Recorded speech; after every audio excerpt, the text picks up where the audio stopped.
नमस्कार मित्रांनो, शेवटी योगायोग जुळून आलाच आणि तुमचं भाग्य पण उजळलं की माझ्यासारखा स्टँडअप कॉमेडी तुमच्यासमोर करतोय म्हणजे नक्कीच मोठं भाग्य आहे तुमचं. आणि असं भाग्य उजळलं तर तुम्हाला एक तुतारीची सलामी दिलीच पाहिजे.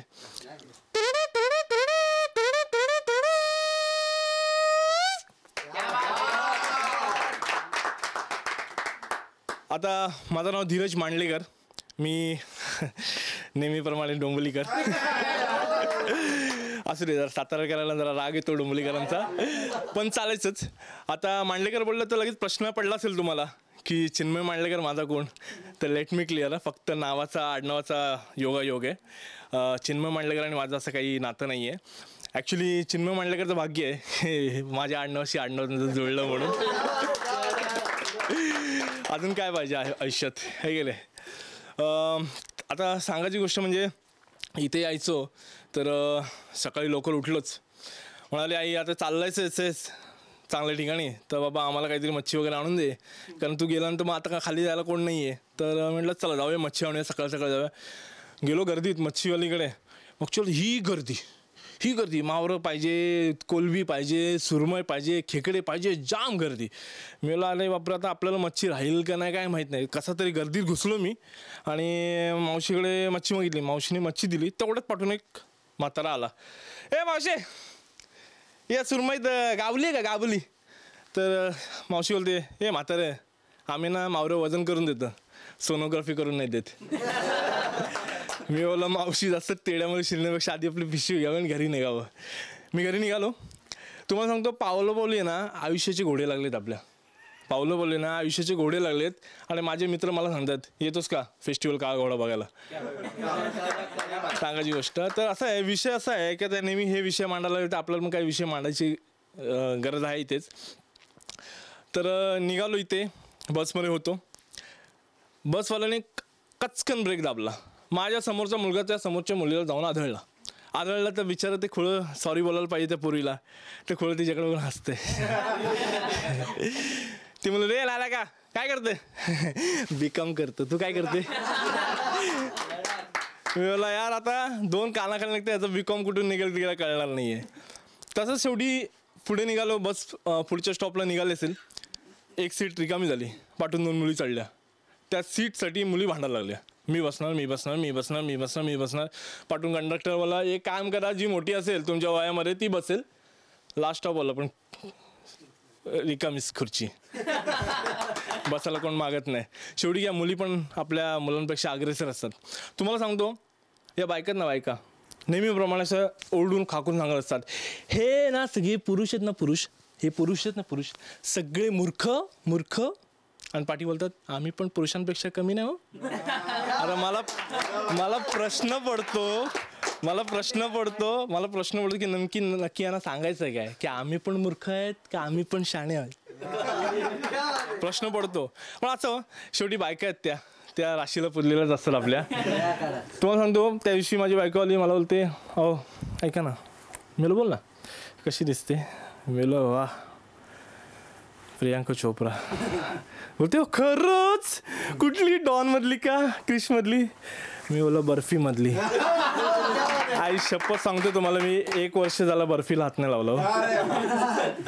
तरी म्हटलं आता बायको रागवले, म्हटलं घेऊन जावं जरा शॉपिंगला. कालच पगार झाला होता, म्हटलं माझी पण शॉपिंग बाकी आहे. दुकानात घुसलो, म्हटलं काका ते अंडरवेअर दाखवा ना जरा. काकानी ही घ्या. बोला वा कितीचे? तर फक्त 1850 रुपये.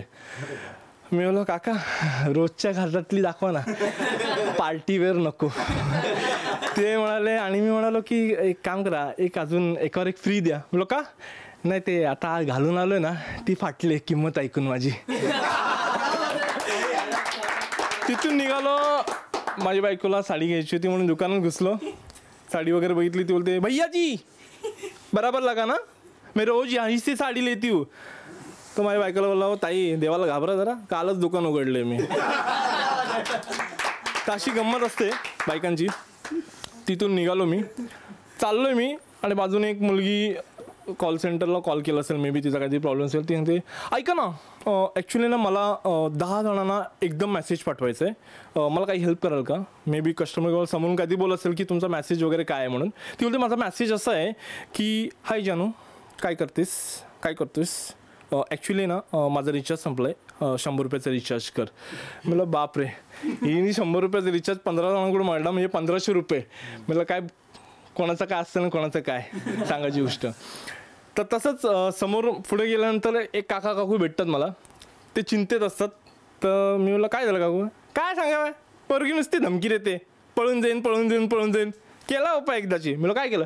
टक्कल करून टाकलं, घरात बाहेर नाही पडणार 5-6 महिने तरी. म्हटलं क्या बात आहे. म्हटलं कोणाचं काय असतं, कोणाचं काय असतं. आता असंच आपल्या आयुष्यावर आपण नेहमीच काय ना काय बोलत असतो, तर आपण पण थोडंसं आयुष्यावर बोलू काही. सलील कुलकर्णी नाही मांडलेकरांच्या अंदाजात आपण बोलू. मी काय म्हणतो, आपले हे जे बॉलिवूडवाले आहेत ते नेहमीच आपले हाय क्लासमध्ये राहिलेले असतात. जर कदाचित असं विचार करा की ते कदाचित लो क्लासमध्ये राहायला गेले तर त्यांची परिस्थिती काय होईल. आणि असंच ताळीमध्ये राहतात आणि राशनचं दुकान आपलं माहिती आहे एक टायमाला उघडतं आणि असं कोणतरी पोरगं आई रॉकेलची गाडी आली. मग ते कसे रॉकेलचे डबे घेऊन आपण धावतोय, रॉकेल माझा डबा असे डबे लावत आपण उभे राहतो. जर असं झालं तर बॉलिवूडवाल्यांची काय अवस्था होईल ते एक मी थोडंसं करतो. मी पहिल्यांदा ट्राय करतोय, थोडंसं हे करून घ्या. समज अमिताभ बच्चन आले, आई चला माझा डबा कुठे, डबा कुठे माझा, माझा डबा. तर पाठून मुले बोलते आता ह्याचा डबा सोडायचं का, ह्याचा माझा डबा कुठे मला कळत नाही. तर मग ती बाई बोलते, हो काका तुमचं राशन कार्ड दाखवा. बाई वाड्या ते मला राशन कार्ड काय सगळं दाखवत. तिथून पाठवून शत्रुघ्न सिन्हाला और खामोश. मग ती समोरची बाई बोलते, काका ते जाऊ दे, खामोश राहते मी, पहिले राशन कार्ड दाखवा. तर मग तो बोलतो, जल्दी को आग मुझी को राग कहते है वहाँ से कहना छेनू आया था. तो राशन कार्ड आणायला जातो.